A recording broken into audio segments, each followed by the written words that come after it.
Hello, you're listening to Reviewing History, your comedy history podcast. I'm filmmaker and teacher Brian Rupert, joined here by, as always, Stephen Dagliacker. And Angie.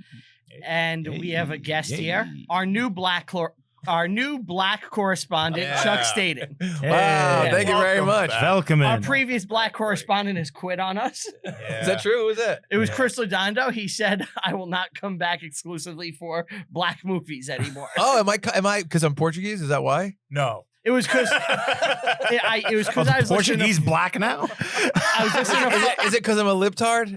Yes. I was listening to Fun Bearable, and you said that someone drove by and called you a racial epithet. Twice. What happened? I've been called the N-word twice in public. Oh, that's fun. Wait, Yeah. like serious N-word? Like, Yeah, serious. How, Like- but, Like, what's up, my? So no. But you're Oh, not. this is a hateful. but you're Oh, not, okay. Not a friendly. But you're not. I'm Portuguese. Well, it's first of all, it's January, a little pastier than normal, and It's February. February Shit. when this comes out. Yeah. and yes, that's right. No, I was walking down the street, and I mean the person He was singing "Do a diddy diddy dum diddy do." Zippity doo dah, zippity. they were driving from behind me, and they screamed out, "Ah!" And they screamed it hard N-word, R, yeah. screamed it at me, Oh. and I was like, "That's strange." White guy? I black guy. didn't get it. I didn't get a look. Oh, come on, you know. Probably white, and it was hateful. And I was like, that was strange. And you know, I do the podcast Fun Bearable with my buddy Ray, and Ray had also gotten a curious gift from a fan. At one of his shows, a fan came and brought him a cake for his birthday. It was his birthday show, and the cake said "Happy Birthday N-word" full written out. Oh, Ray, well, that's nothing new. Okay. very strange. So on my podcast, the third. I didn't know you had that kind of show. So the third. The third host is my buddy Brad, and he was feeling, frankly, a little left out. Right. Sure. Yeah. And so, and I didn't even. I can didn't. understand that. Brad may be the whitest person He's, of all time. he's translucent. So I he think- went blackface, went to Alabama. I think Brad's the closest to being albino that without being albino. But I didn't know if I could be offended by the racial slur because I'm like, is this stolen valor? What's going on here? And me and Brad recently walking, someone drove by, same N-word scream at both of us. I So wonder if Brad it's- felt great. I wonder if it's the same guy. I know. I was actually, I'd say within 100 feet The Mad of where I N-bomber. was. It's really strange. So that's why? Is that why you picked me? You know, it was in the back of my mind. You faced oppression, I did. I guess I faced. Yeah. Okay. I see that. And I am Portuguese. yeah, Sweetbread. and there was an opening for a new black correspondent. So you know, All right. That's fair. I like Yeah, that. Henry the Navigator. Oh, it's too bad. I don't want. Mozambique. I don't want to take it from Lodondo. He doesn't have much. he doesn't have anything now. He quit. Yeah. Oh man, is he gone? I'll have him back. Is he gonna come back? He said he will come back for a non-black correspondent movie. But didn't he quit on Christmas too? He didn't want to show up for Christmas. Yeah. Do you guys have a? Why are you outing Chris Lodondo? What's wrong with you? Do you have a contentious relationship with Lodondo as a podcast? I love Not at all. Don't say we. I was hanging out with him Black Friday. Me and him were chatting. If He's there's the any- one who does the Black invites. Friday had to be Black Friday. Well, I'm seeing Lodondo. If there's any contention, it's one-sided. I guess. Wow. Well, I'm here and I'm happy to help. Yeah. I'm happy to speak for my people. Right. And The Portuguese, of course. and honestly, like I had watched the movie and I was watching it. I've seen this before, and I really liked it. I was like, I feel like Chuck would like this movie a lot. Mhm. Oh, So yeah. I texted you about it, and you were like, I was gonna watch it. And I was like, huh.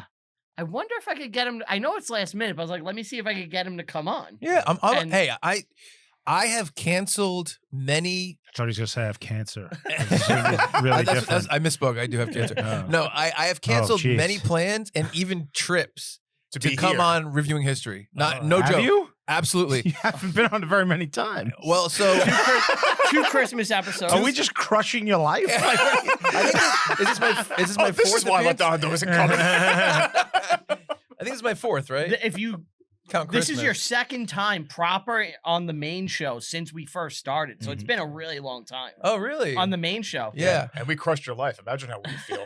Well, so my girlfriend lives in Colorado. We go back and forth to see each other. And I was supposed to go up a certain weekend in December, but it was the Reviewing History Christmas Yeah, it's more episode. important. So I was like, Wow. It's way more I important. was like, we got to switch our weekends. So that's why she was here, because she came the weekend I was supposed to go there. That worked out because Yeah, her she was. contribution was great. She was very good. Yeah, she's great. Well, I care about this kind of stuff. I think of this stuff as you get to hang out with people. There's a community aspect to all the podcasters being Sure. together. I think it's important. I care about you guys. Thank you. I think you're doing a great thing. I'm proud that you're doing the show. I'm congratulations on the Patreon. That's Thank fucking you. awesome Thank that you. you launched that. I think that's really great. So far, so good. I know the Christmas episode was bigger than you guys expected Yeah. too. Yeah. That's fucking awesome. Everything is getting. Everything is bigger. outperforming. You know, some members have doubt at the table, and other Hands. other members other members like to push forward and achieve great success in Yeah, spite of the doubters. That's great. I Thank love you, it. Ant. I'm proud of you. I think you guys are awesome. I think you're doing great. I love it. I'm very proud. It's yeah, I'm happy. Great. So, That's great. speaking of Patreon, this week, if you go to patreon.com/reviewing history, you're getting part 2 of Side Scrollers with me and Ant continuing Super Mario World. Yes. Hell yeah, that's great. So that's gonna Yes. drop Friday after you hear this. That's one of my favorite things you guys have done, because you did it on the Side-scroller? main show too. Yeah, we did it with the Donkey Kong. Yes, Donkey Kong Country is one of my favorite games ever. Yeah.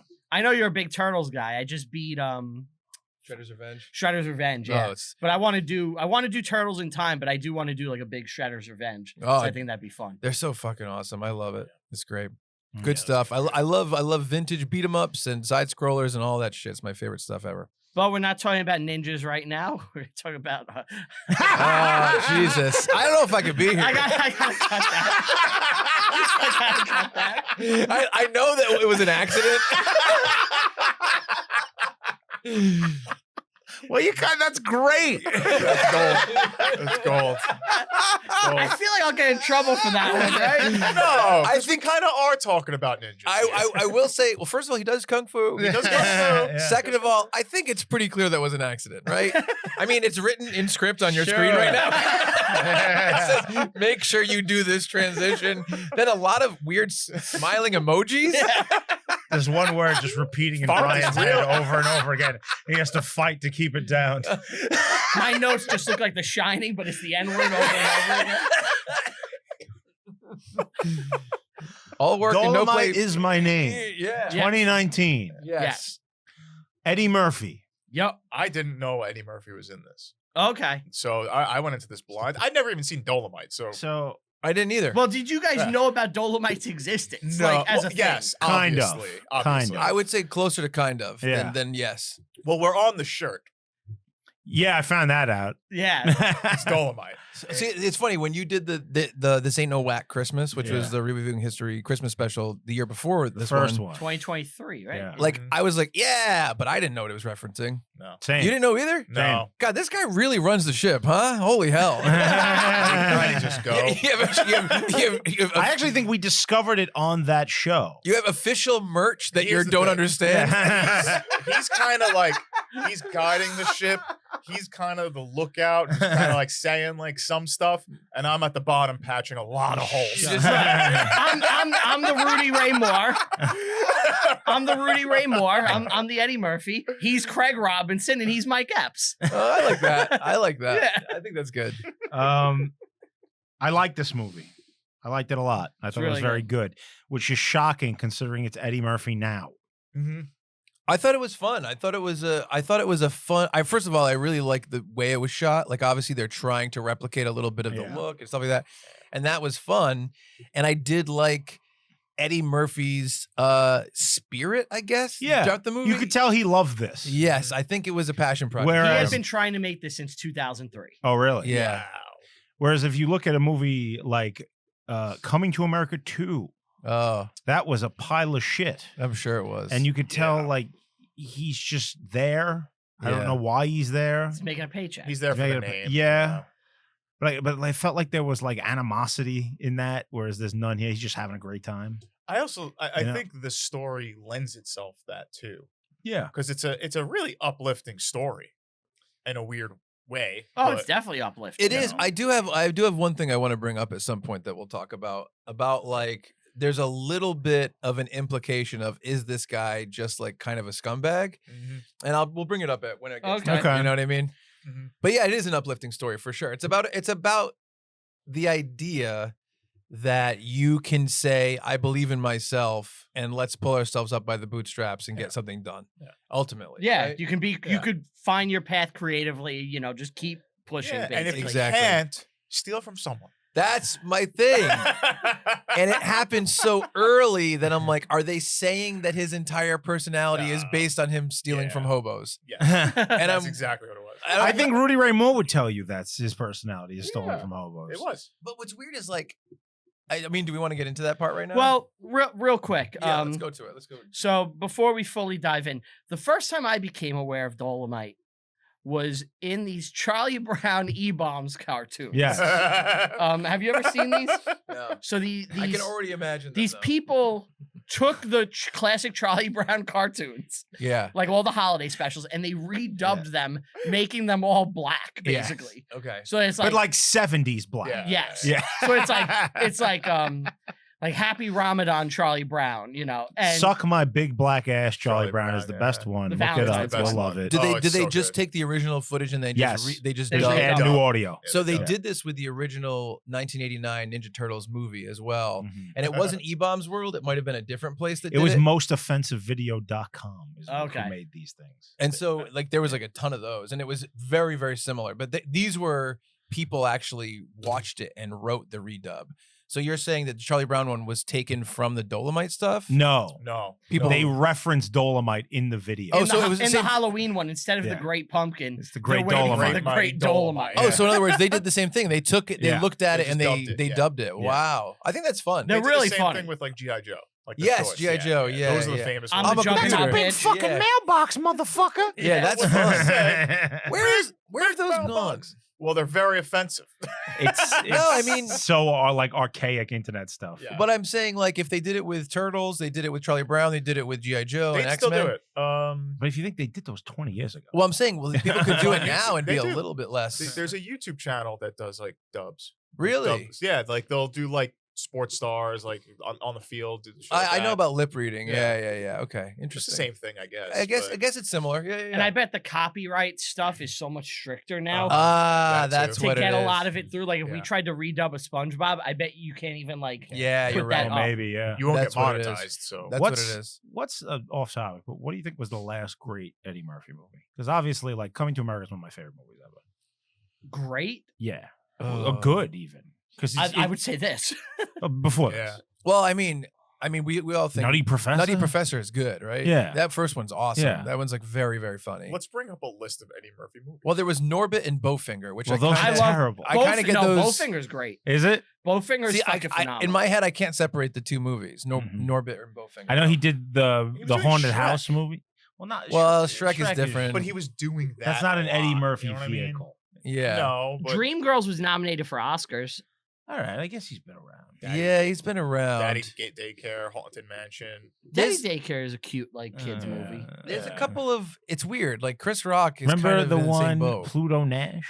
Pluto Nash. That was a legendary bomb. Yeah, Yeah. that was like a Razzie winner. Oh, yeah. Wow.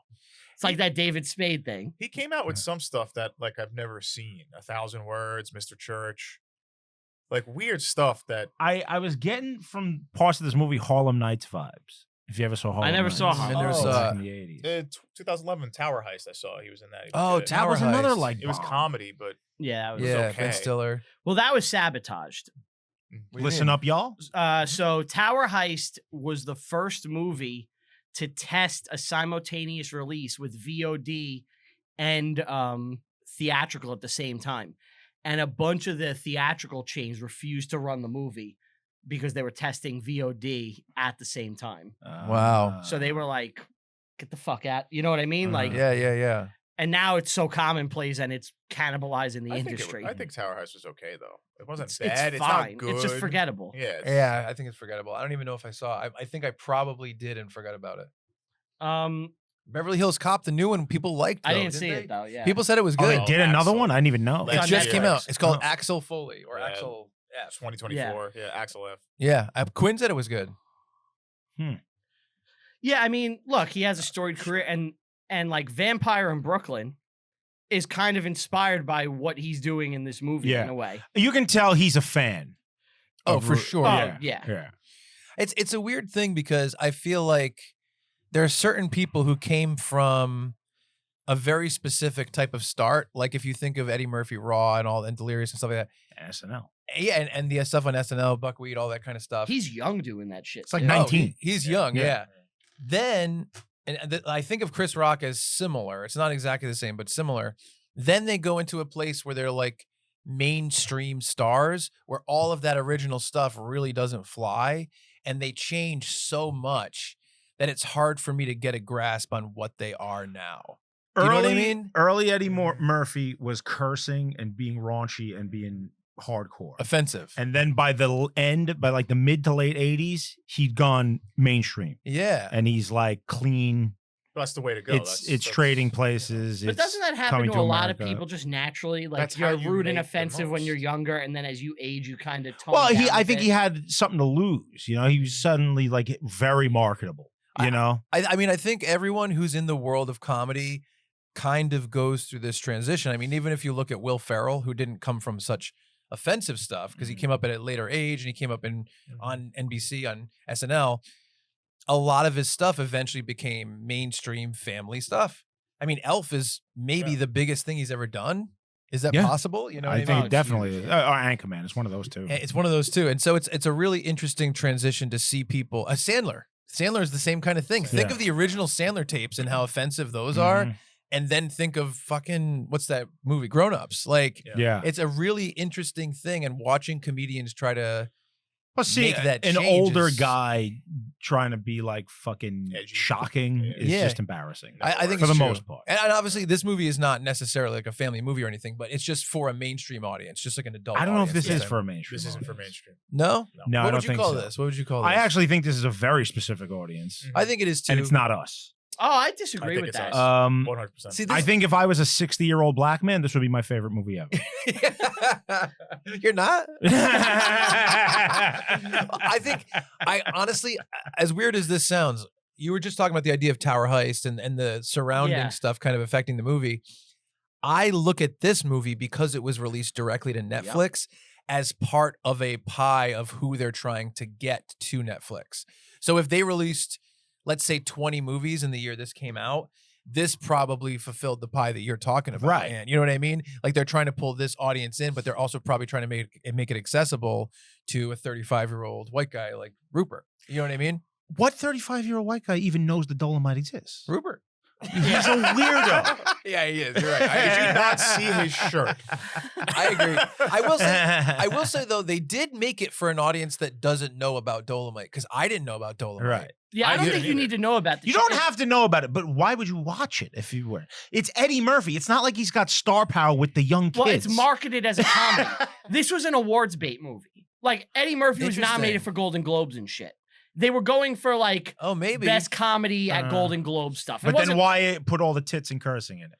Because they're that's accurate what to the time Dolomite period. is. Yeah, maybe. I mean, I guess if you think about any sort of biopic, it is going to be kind of specifically for the audience that would care about the thing that it's Right. about.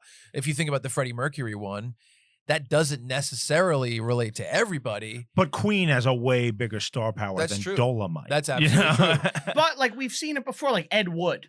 Who is fucking Ed Wood for? Ed Wood's a good example. This is the black version of Ed But Wood. you've got Johnny Depp, who was a young hot actor at the time, and you've got So Tim hot. Burton, who was a young hot director at the time. Still This is hot. Eddie Murphy, whose career has been more or less dead for going on 20 years now. And him doing like a passion project about a 70s comedian that was a niche thing back then. This is for 60-year-old black people and no one else. Yeah. I'm telling But I have to disagree just based on my own experience. I disagree too, but I think it's because Ed Wood was made in a time where you needed a certain amount of cachet to get things done, because the only way to put movies out was in a mainstream way.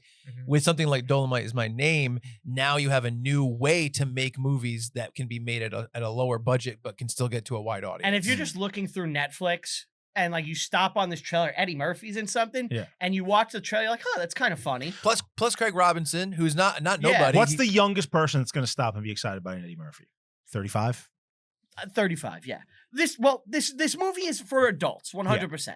Like this wasn't a movie for the kids. I'll agree. But there. you might. I mean, is there an argument to be made that Mike Epps and Craig Robinson could pull in a younger audience that were more into like black comedies? Slightly, Because like Craig Robinson is also in Hot Tub Time Machine and The Office. The Office is a big one. I bet if we watched the trailer, we could tell kind of how they were more focused. Even Key is in the Key, that's right. That's another one. That's another one that kind of that does a little crossover. And Wesley Snipes, the kids love Wesley Snipes. Can I be honest? I think Wesley Snipes was my favorite part of the movie. Same. I think it was fucking awesome. He's hilarious. I'm like, I've never seen him be this much of a human being. I would say He's used to being a vampire. I think of him as a daywalker. All of their strengths, none of their weaknesses. I would say a couple of things here. First off, I don't think there's a single bad actor in this. Everybody plays their part. Everybody's good. Is good. But to what you were saying before, I've never seen Dolomite before. Me neither. How did Arsenio Hall stay out of this movie?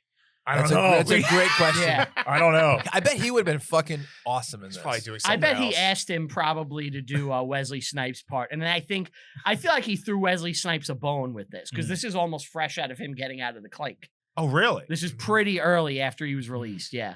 But what I was saying is, I kind of knew from him and the shirt, but after watching it, I was like, I kind of want to watch Dolomite movies. Me too. Yeah, I want to watch it. Me too. Because, and I think that's the point, is that Eddie Murphy loved those movies as a younger person, and it was like, you know what, I want to tell this story because I was in that world, and I guarantee you, people are going to flock to it more now than ever. And I think that they are. You might be right, It's but easier. we the thing that is a little tough though is that the four of us are all big appreciators of film. So when we see this movie, we're like, oh, that's really cool. What an independent spirit that this guy kind of created this thing at this time that really hit. I'd like to experience that. And I think most of the audience is probably a lot more like, let me just see the next new thing. So I don't know how many people are going to flock to it, but people who care about film that maybe missed out on that, because we're too young for that. Yeah.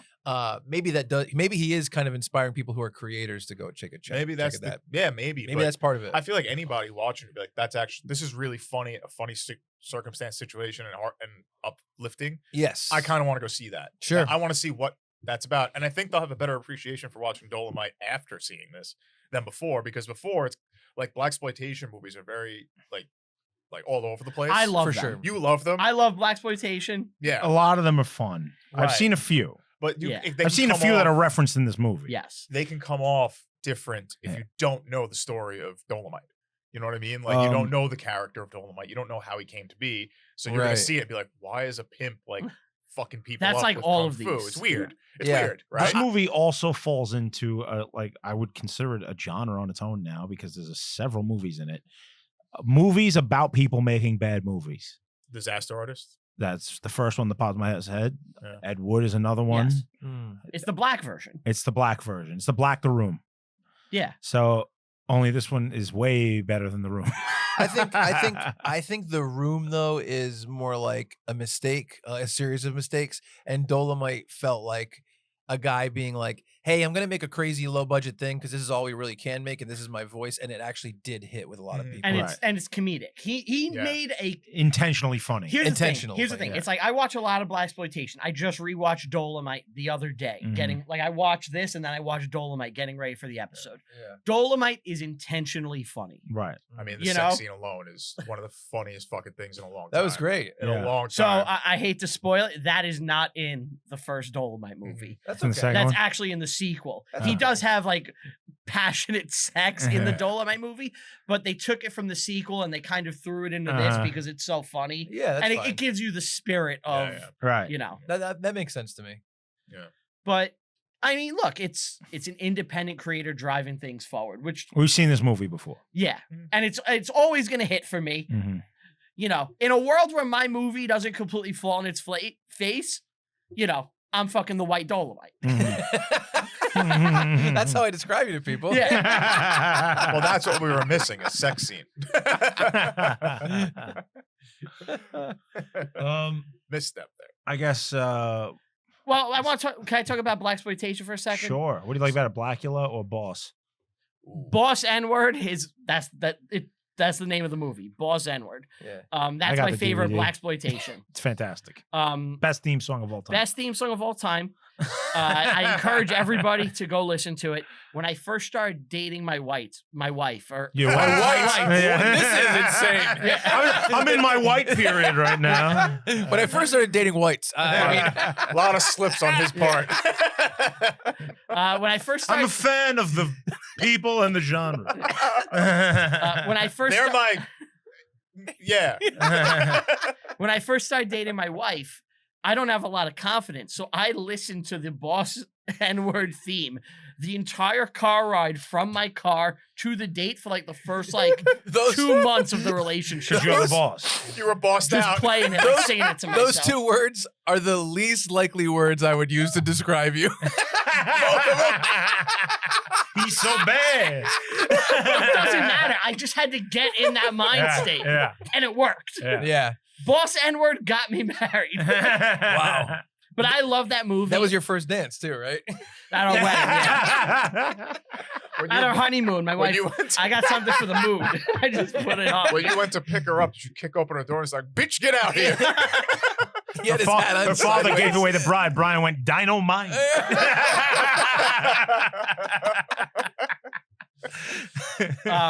But in Boss N-word, the main character Fred Stop Williams. saying that. I can't, what am I Just gonna say say? boss. Just say boss. Okay, fine. Just saying N-word over and over again. It's like, It's the name of the movie. I know, and we're children who can't speak. I'm almost, So it's like- I'm almost certain you flagged us already. So we're fine. Keep going. But in Boss, the main character Fred Williamson, Fred the Hammer. Fred the Hammer Williamson, Yeah. who they reference in this, he's a Blaxploitation star. His sidekick is Derville Martin. He's also a football player. Who? Fred Hammer. Fred, yeah. But that his sidekick, Derville Williamson, is the character that Wesley Snipes is playing in Yeah. this. And He's Wesley the co-star in that. Wesley Snipes completely channels him perfectly and his Yeah, mannerisms. he's great. Oh, really? Yeah. That's great. But Blaxploitation really started. Melvin Van Peebles put an independent movie out called Sweet Baby Sweetback. I've never seen it, but it kind of kickstarts the genre of Blaxploitation, and a lot of the tropes are established. It makes money. Shaft comes out next, which is a Yeah. huge hit. MGM put it out. It practically saved the studio because they had a bunch of flops, and they realized that they could make these low budget movies, Of just black guys kicking ass. black guys kicking ass, violent tits, all this shit. Yeah. Put it out. Black audiences will eat it Love up, it. and they'll make money. Yeah. Can I ask a question about Yeah. Blaxploitation? Yeah. I've never really watched any of them. Okay. Okay. So Blaxploitation, but it's black people making them. Yeah, they couldn't come up with a better term. Well, no, So why did they call it that though? they Because it didn't sounds call it that. okay. What happened was, The movie theater thing. no, they started putting the movies out, and their hits, horror, whatever, all different genres, right? Yeah. It's movies by black people for black people.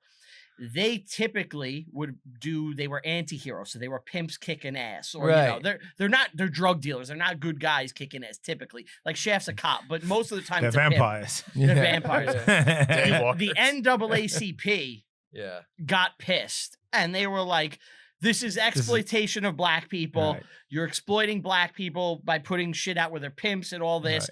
and it's making It's us not look dignified. it's making us look bad. This is Blaxploitation. And it became the term for the genre. It really just had a 5-year window. Like from 71 to 76, there were like 300 Blaxploitation movies in that time period. Mhm. Then Okay. it kind of phased out. Black people started being more intermixed into regular movies. And it wasn't until the masterpiece that is Undercover Brother that it came. No, Tarantino. Oh yeah, Tarantino. Tarantino loved this shit, and that's Right. why he did Jackie Brown. Right. Jules is basically a Blaxploitation Yeah. character. Right. And he starts sprinkling in, and then Undercover Brother and all that shit. Like, what's the one with Michael Jai White? Black Dynamite. I think that's it. I don't know. So It's like a modern. So I guess my question is: so when they say it's Blaxploitation by the NAACP, they're talking about the fact that the studio is producing Right. these movies. Yeah. They're saying they're making money. you're off the black man, people. and so you're making money off this, even though it's actually coming from black filmmakers. a lot of them is a lot of it is black filmmaker driven. right? you That's what know, I'm saying. yeah. That's what I'm saying. They're just doing stories that the community wanted to see, Right. and the The guy explains it in the movie when he's Yeah. talking about how they have to put them in the inner city theaters Mhm. that are like old and run down, and that's where People left. yeah. that's where they make their money. Interesting. And there were other. See, this is one of the things I was thinking. There was other exploitation type movies, right? That are not blaxploitation, right? Exactly. What- Exploitation movies. So what are the other ones?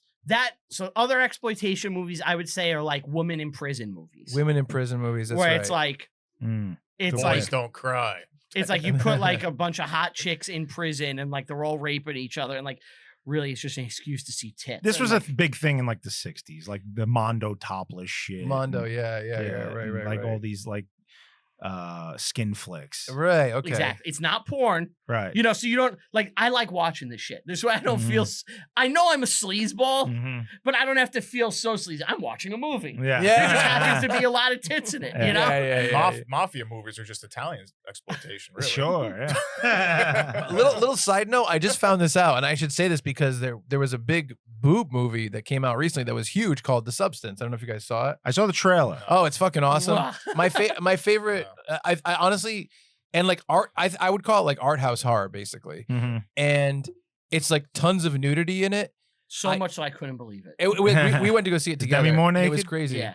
But They show a big fucking bush like when she was in Playboy that time. probably. Yeah. But so the thing is, like, it's a very well respected movie by a well respected filmmaker. It's a great movie. I just found this out. Margaret or Margot? Margaret Qualley, right? Right. Is it Who's Margaret that? or Go? Margaret, I think. I just found this out. Her nude scenes in the movie, she's wearing a prosthetic suit and her breasts are fake. No. It's not CG. It's 100% real. But I Brian's swear to thinking about- God. Wow, you Look really... at You ruined Santa Claus. Isn't this interesting though? And you want to know the reason why? Because you want the suit. Because no. Please, what are we doing with the suit? There's one weird I got a lighting guy. surprise. Is this the aerobics girl from the trailer? Yeah. Yeah. There's one weird lighting guy. He's like, so you want to throw out the suit? I'll take care. I'll throw it out. It's right near my. But so I guess the idea was that the director. I mean, the Margot. She's basically playing a younger version of Demi Moore. Uh-huh. So maybe Demi Moore has huge boobs, and like Margaret Qualley has more like of a smaller figure. I guess maybe that's why. But she said in an interview, basically the director wanted the typical male gaze, girl next door, whatever, and she wanted her to have huge boobs. And so they made prosthetics, and her whole body is prosthetics. But I mean, what's weird is like we watched it. She's naked the whole time. I would never have guys watched it suspected it. together? We watched it together. We were both like covering. But I mean, I do know that what's Judd Apatow's wife's name? Oh, fuck Mrs. it. Apatow. Yeah, No. no, she's beautiful. The one in George of the Jungle. Leslie Mann. Yes. Leslie Mann was in a movie called The Change Up, which is a super underrated R-rated comedy. It's basically Freaky Friday with Jason Bateman and Ryan Reynolds, and it's fucking hilarious. Yes. It's hilarious. She's naked in that movie, and it's all CG. And I knew I knew about that, but this is the first time I heard about an entire prosthetic fake nude suit being used What by is an actress. this? What is this bullshit? I mean, want to see it. but What's Mark, the name of the movie? The Substance. The Substance? It's phenomenal. I'm not kidding. It was Like, my favorite movie. I'm last not kidding. year. It's gonna win like awards and stuff like that, unless it already has. It won Golden Globes. It's amazing. It's excellent, and it's like a low budget parable movie. It's very very good. And you would fucking love this movie because it keeps getting crazier and crazier to the point. Every time I saw, so I saw an ad for it on Facebook. Yeah. And I was like, what is this? So I watched the trailer, and now I get 100 Substance Okay. ads all day. It's But like people excellent. comment on it, they're always like, the end is insane. I'm like, I don't know what happens, but I don't know. as you watch it, it just keeps getting crazier and crazier and escalating Mhm. to a point of such batshit insanity. I know you'll love it. Yeah. It's excellent. I truly think Like it's the time we excellent. watched the Resident Evil fucking. Was the bodysuit only when she was nude or like also dressed? No, I think it was when she was nude. I would guess. Yeah. I mean, it she's was when she was dragging the Mets' trophy around the parking lot. Bodysuit man. No, I don't know. I mean, obviously, like she's wearing like a skin tight suit because she's an aerobics instructor. So I don't know if they just use That's padding. what I wondered. Yeah. When she's in that suit, like, they could just use padding under the suit. But when she's naked, it's prosthetic breasts and stuff like that. I just found this out the other day, and I was watching it. I was truly shocked to find out that this was Mm. not real. It was very shocking. I knew I had to tell you because as soon as I could. Oh, I wish you didn't. Very strange. Very, very strange. But should we dive into the movie now? Yeah. It's about time. Let's do All right. it. So, he's at like a record store, Rudy Ray Moore. Yes, That's he works there. he works there. And he's trying to get Snoop Dogg to play his old like music. From like the 50s. Yeah, like he's kind of like, I guess he's a failure, right? Would you say? Yeah, I think he's Sort I of, think he's yeah. struggling. Yeah. Let's say he's Is better than struggling. Failure, yeah. And he's just working at the store and he's hosting like kind of Mhm. shitty shows Right. at a club. With a bad yellow suit. Right. Yeah. He's like a hack. Yeah. You know? Yeah. He hangs out with the other comedians. With Craig Robinson yeah. and Mike Epps, you know. Well, they're Craig performers. Robinson's a singer. music guy. You Yeah. know, Yeah. so that he hangs out with entertainers. Right. You Yeah. know? And I think that's very important to differentiate. He's not just a comedian. right. You know, he I does think- a lot. I think that basically in the beginning of the movie, he's a comedian, and they established that he used to be a musical artist. You know what I mean? It's He's almost done like, a little of He everything. has a lot of talent. Well, Yeah. they say there's a line where they're like, "You used to be this, Mhm. and now you're this." You're like, well, they Yeah. go through like all the things he's tried to do. Mhm. exactly. But they're talking about Red Fox, and he's Yeah. like, you know, He shits on Red Fox. yeah. But I think I actually looked the real Rudy Ray Moore like loved Red Fox. So it I wasn't even- didn't doubt that. Yeah. Yeah. Red Mhm. Fox was huge.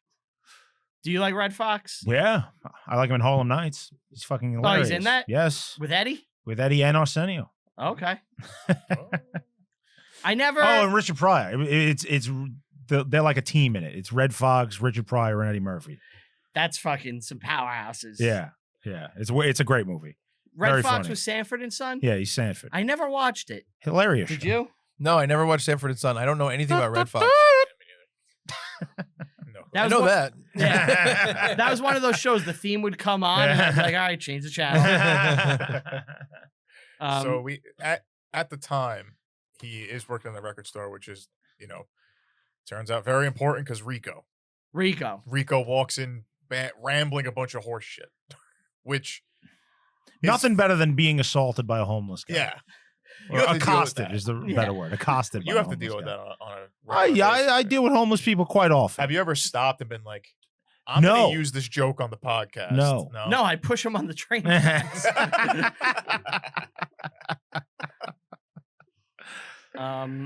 No, but so Rico is coming in and he's telling what are Dolomite jokes. And Yeah. Dolomite is like a fictional urban legend almost Mhm. that like blacks are telling like rhyming jokes about, almost like Chuck Norris jokes, Yeah. Oh yeah, yeah. you know? It's street joke shit. Yeah. That goes back a very long time. But it's essentially Chuck Norris jokes if you think about it. Right. Mhm. You Yeah. know?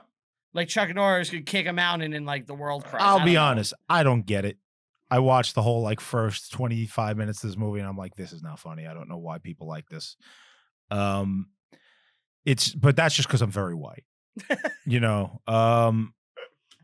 It just wasn't for me. The fucking the Dolomite the stand-up? Dolomite shtick is horrendous. Agreed. I don't know if it's supposed to be funny in the movie though, or if it's People are supposed to. laughing. Well, he was doing stand-up. Well, I mean, I don't know if it's supposed to be like this is what people liked at the time, though. Do you know what I mean? I might be more of Well, that. what I think it is it's basically rap punchlines if you think about it, you know, which I love. I love like a good wordplay and rap punchline. Like I laughed. There were two, like I wasn't hysterical laughing, but there were two lines of Dolomites that made me actually laugh in the movie. Right. One was got so low she sucked an earthworm's dick. Yeah. I thought that was kind of like a funny punchline. Mhm. Didn't do it for me.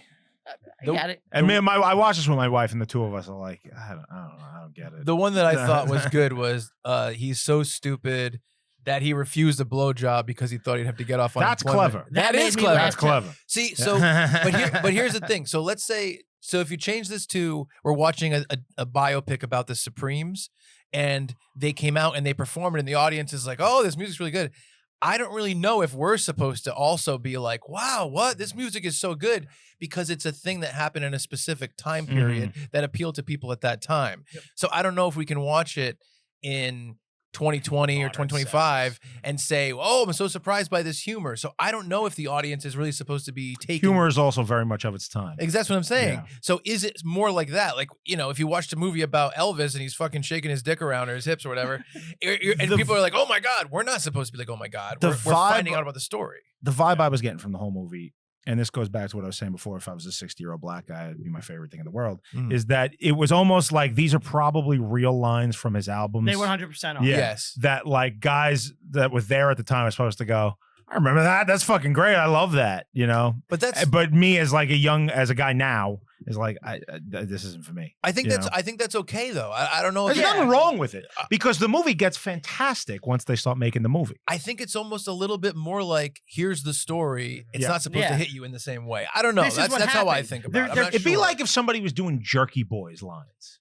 yeah, You know, the same type of thing. Yeah, exactly. Whereas I love that. yeah. But I think if you played it for a teenager now, he'd hate it. Yeah, exactly. Yeah. You wouldn't get it. I think it's the same thing. Wait, as so they that. keep calling this bartender Red and Yeah, fucking right. with him? Yeah, exactly. It is. That's a really interesting point that Yeah. you made though, because the idea of like, well, we're watching a comedian and how he's affecting people. Mhm. Are we supposed to be affected that way, or are we supposed to be observing the audience being affected that way? I think the latter. Either way, Yeah. it works for the movie. Yeah, I think so. I think so because I felt the same way. Mhm. I didn't feel connected to the comedy. Right. And when they were with those hobos, and he's like, you put 58 bitches up against the wall, and I fuck them all. Yeah. And I'm like, is that funny? Yeah.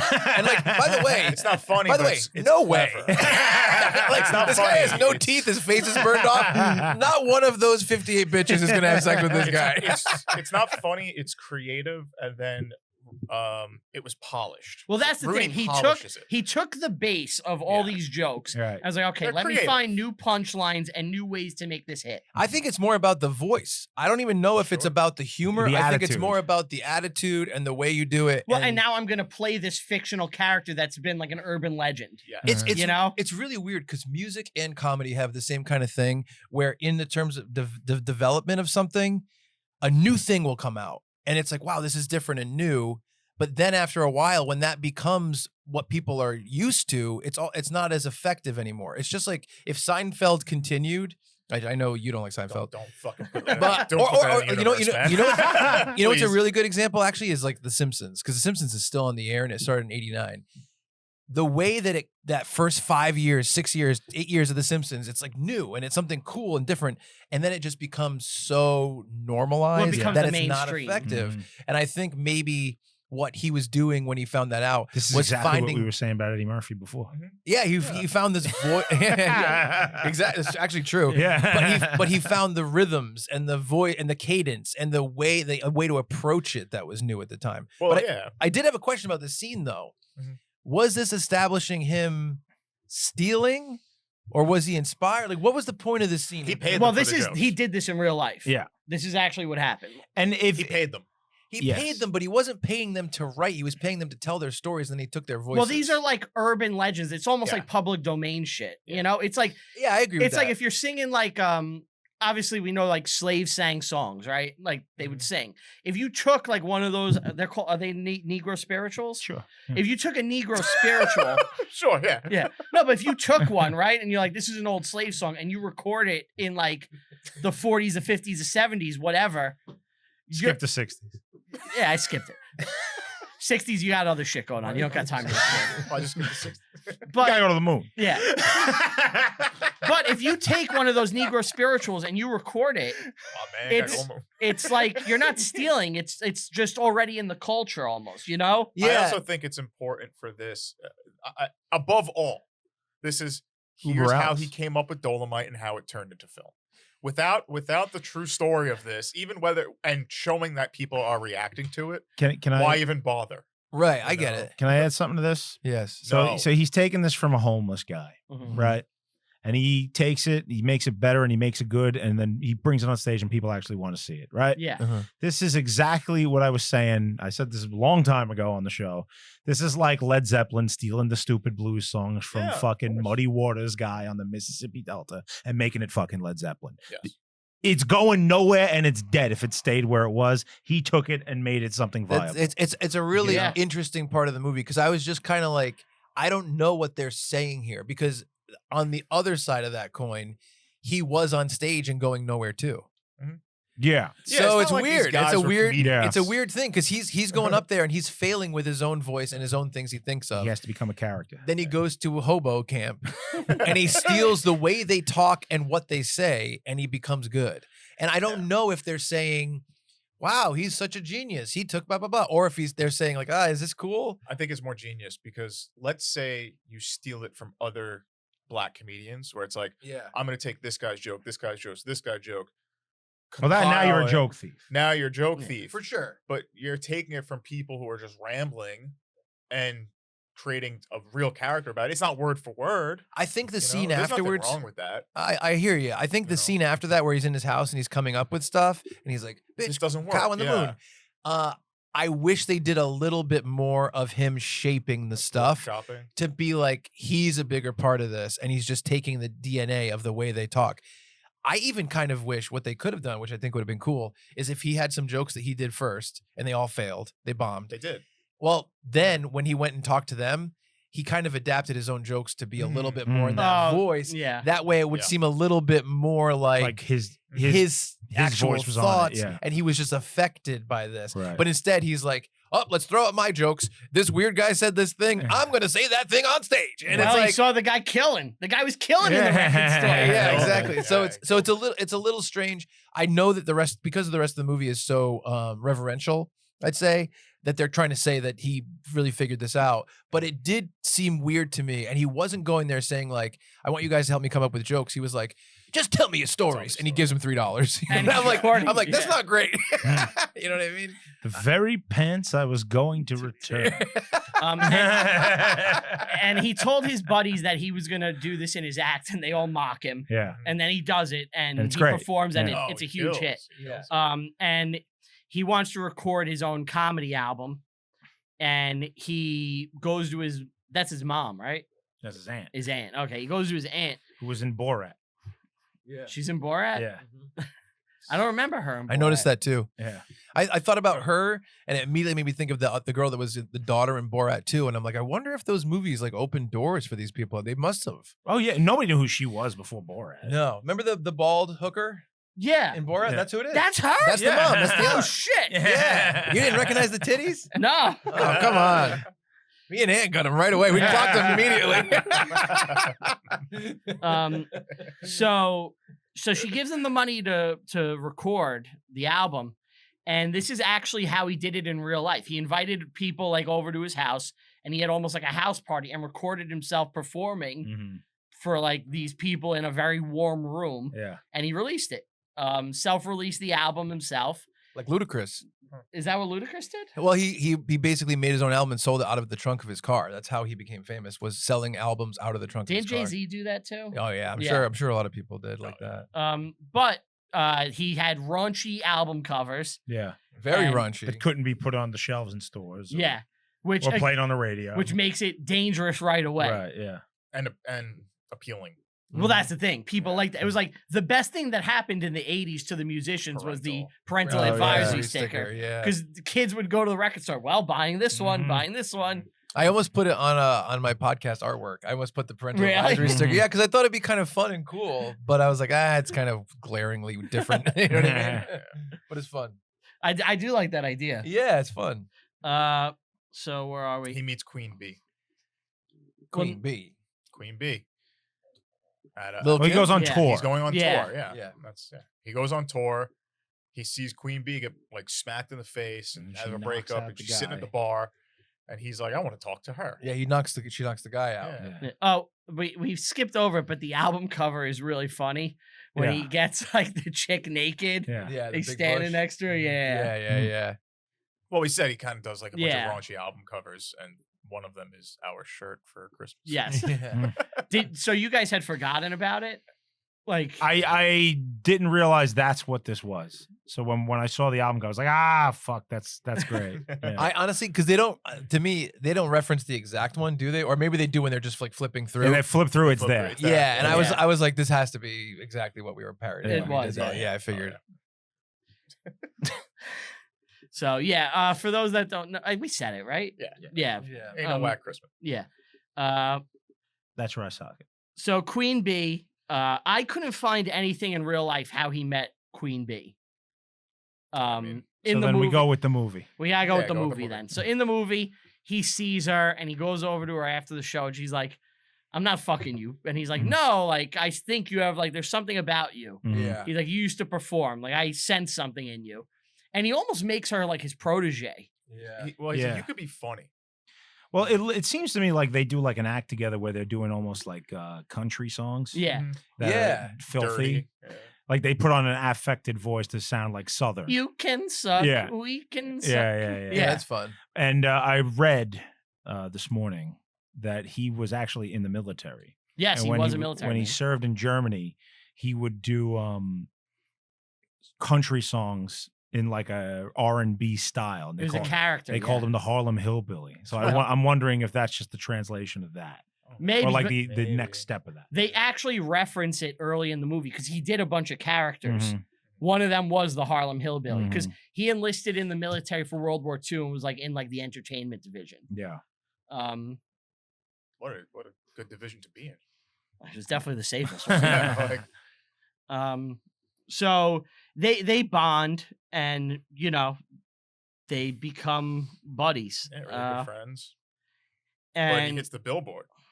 Billboard. Now the record company is like, hold on.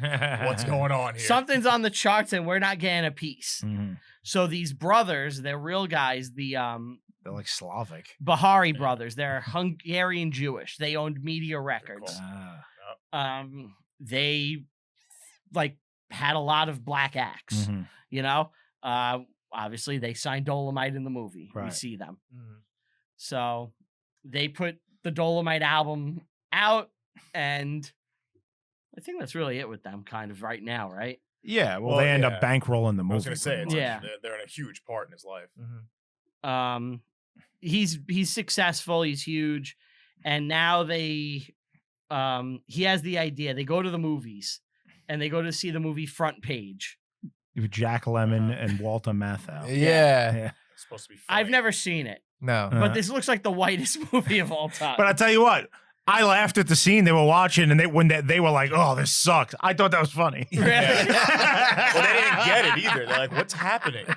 It's like you watching the beginning. Yeah, and I was like, you know what? I understand now. Yeah. We're just too far Got it. apart. It's fine. Yeah, they see it and they're like, this is bullshit. We can do better. Yeah. And now he's like, I'm going to fucking make movies. And Yeah. they're like, you're fat, dude. Yeah. Like, you're not you a can't movie make star. movies. Like, it's like Jim Brown and Yeah. and Fred Williamson. He's like, nah, I'm going to I want to fucking make a do movie. it. I want to Yeah. make a movie. And he goes to American International Pictures and they're like, no. He's trying to get bankrolled. Yeah. Yep. And then he goes to a black studio. They're also dressed like pimps doing this. Like they're Well, he's dressed in character. wild. For yeah, sure. but Yeah. they're in character trying to get funds. Well, you have Yeah. to realize it's also, that is already common in the genre right now, Of you know? course, yeah. Well, I think he's also basically trying to be like, I'm this person. me, This yeah. is who I am, because he is already famous, semi-famous as a stand-up comic with this persona. So I think he's trying to give the most Representative. the most inflated version Yeah. of what they know him to be. Like, I'm trying to think if there's a comedian who dresses a certain way right now that, like, is so. Larry the Cable Guy. Well, you got Dice. You got. I mean, not. It's not. Dice, That's yeah. not. That's Anyone not who does a current. character. But Bert that- Kreischer, he shows up shirtless all his meetings. This is Yeah. true. Yeah, I mean, I think it's probably less common right now because it's more normal to be yourself in comedy right now. Um, But like throughout the years, there's been people like Dice. It's like and, Will stuff Ferrell that. showing up his bush, in a meeting. Man, it's funny. Actually, there's a stand-up comic on the tip of my tongue that is kind of really specific all the time, and I can't think of who it is. But anyway, all right, whatever. Mulaney does suits all the time. Yeah. That's you know what I mean. Like he's that's a suit thing. guy. Yeah. Oh, hello. Is that your John Mulaney? That's the Oh Hello guys. They do It was good. too much tuna. Oh yeah. Yeah. I never watched.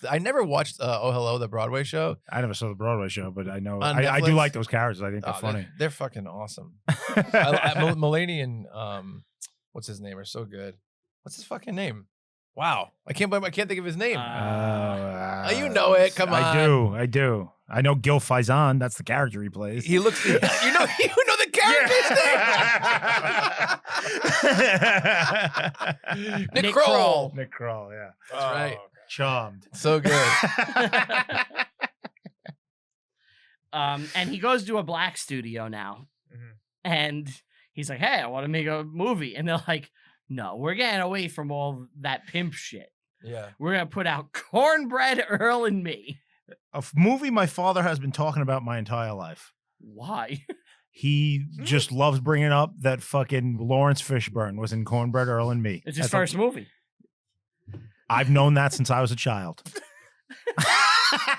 What? I've never heard of that. What? movie. I've never seen it, but I do know that. I know that there's a song, Cornbread.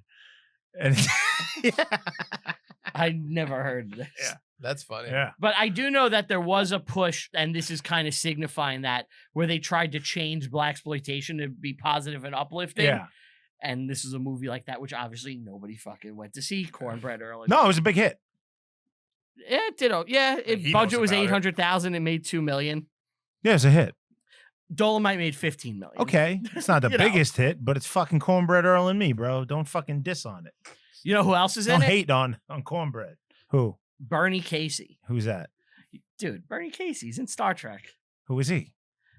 Isn't he? Is he the ultimate computer? Yeah, isn't he Destroy It, Kirk? Yeah. yeah. I think that's him. Is it Dyson? I think is not Dyson. They named the Academy after him. Is it Dextrum. Destrom? Look it up. Dystrom Institute. Dystrom. Can I tell you something interesting? I think this applies here. Recently in my life, multiple times, I've been like, I think I really fucked up by not watching Star Trek. You did. I think I really fucked up by just not watching it. You fucked up by not watching Deep Space Nine. Daystrom. Everything else, you don't need to watch it. Next Generation? Yeah, you don't really need to. Just watch Deep Space No, Nine. he's It'll be wrong. fun. See, It's all good. Fun. What about the original series? It's I love incredible. TLC. It's okay.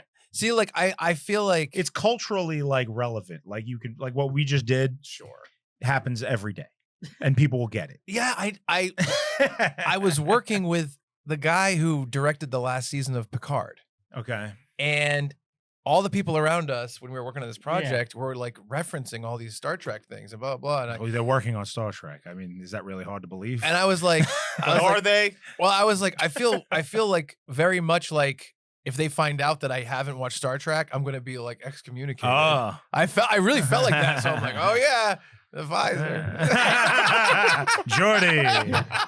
I think I grew up and my mom loved The Next Generation, Uh-huh. so it felt like my parents' You're stuff. watching your mom's show. Yeah, I felt like it was my mom's show. With the wrinkle head. Who's the vagina forehead I need guy? to- That one. I need to correct myself. Bernie Casey was actually in DS9. He's in the Maquis episode. He's Like the I black said, dude. DS9. What I say, Oh. you only need to watch DS9. How many It's fucking Star Trek shows are there? I'm so stupid Okay, about Star so Trek. there's 5 Couple. real ones, 5 real ones. 5 real ones, and like 8 fake ones that you don't watch. 13 Star Trek shows. I gotta think- get Five started, real bro. All right, there's 5 real ones that you need to. That the only thing you need to worry about. 5 real ones, And the 10 real movies. movies. Yeah. Oh, Everything made post 2005 is not real. Really? Yes. It's null and void. I liked the J.J. Abrams. Well, it's The for first people one. that don't like Star Right, Trek. yeah. The first one, I enjoyed it. Bad? You think it's For bad? people that I love don't like- Star I don't Trek, like yeah. What about when Sabotage I do came not. on? I do. Oh my You don't god. like, you don't like what I like? You don't like it? Can I tell you something? Brian and I sitting in the theater.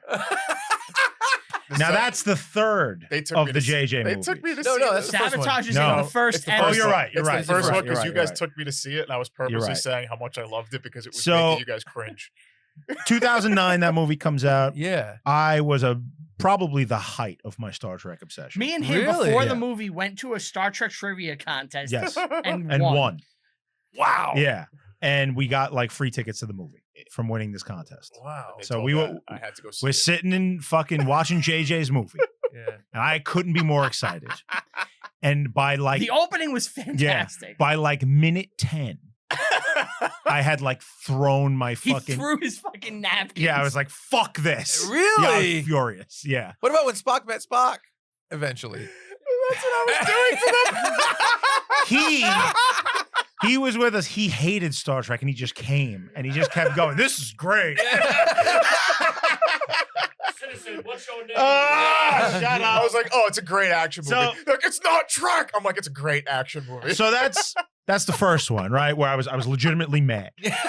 Okay. Do you think it's a bad movie? Yes. I think Really? terrible. I think It's awful. terrible. I haven't watched it since I You saw didn't it in like the theaters. big hands? It's so I don't remember the big bad. hands. Come on. 2 movies later. Now we've been years inundated with this crap. So Yeah. I've lost all connection with it. Right? I'm no longer angry about it. But we're still going. Yeah. Right? This is the one with Khan and he's not Khan. That's and the he's second Drake. one. That's the second one. Which is holy shit. By the way, I think each one is more watchable than the one before it. Because you care less. That's Maybe. why. So by the third one, Yeah. broke your you've never will. seen the third one? I don't think so. So there's the big Benedict finale Cumberbatch? of the movie. Yeah. Yeah. Okay. The Enterprise is fighting like a million of these Like tiny drones. little drone ships. And they use the song Sabotage to defeat them. They just blast And they're Sabotage and it makes the ships explode. That and would they're happen. flying through the and, galaxy. and it's just, wow, listen up, yo. This is not Star Trek, dude.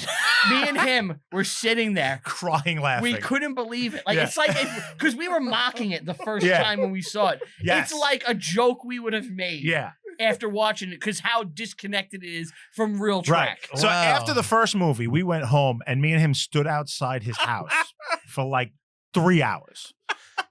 Bitching about how much we hated this movie. And then saying what it would be like if this universe went on to do Next Generation and what that would be. And it'd be like Worf with gun hands. And like, we fucking- have a Worf. Yeah. Well, see, I have. Oh man, I guess I gotta watch it. I don't know where I'm gonna find the time, but I do want to.